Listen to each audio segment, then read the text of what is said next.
Good day, my viewers.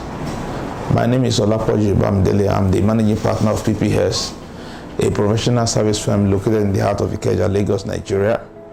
There were recent changes made to 7 legislations on taxes. VAT was affected, stamp duty was affected, capital gain tax act was affected, petroleum provider was affected, and the major changes actually took place in company tax act. So I would like to take you through the major changes that took place in CIT, which becomes effective from the first day of February 2020. There are 9 parts I'll be discussing with you, so please, I want you to be patient and take your time to follow through. All right, let's look at the part 1, identification of a company.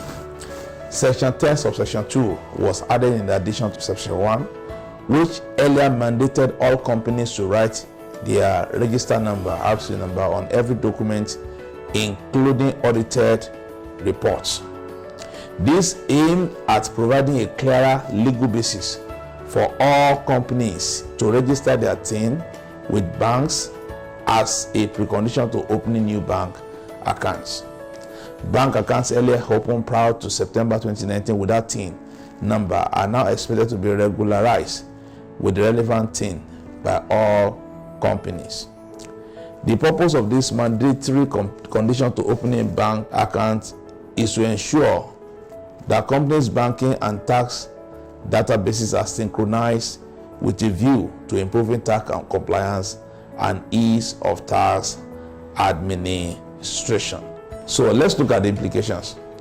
For companies that have already registered their thing with their bankers, there's nothing to worry about except more detailed exposure of banking data to tax office, which will make under declaration of profit to tax authority very, very difficult.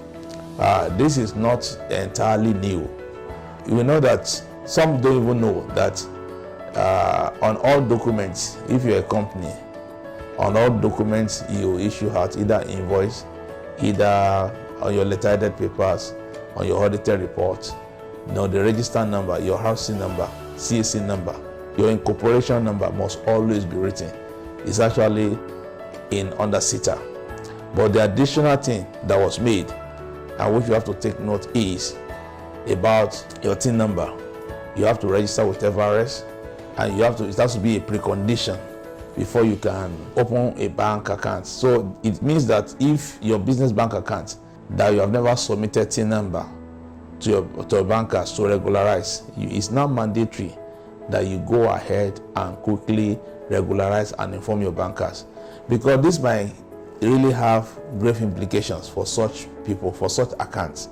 So it's important. But I want us to know that the reason why the law wants this is actually to synchronize your banking data with your tax data.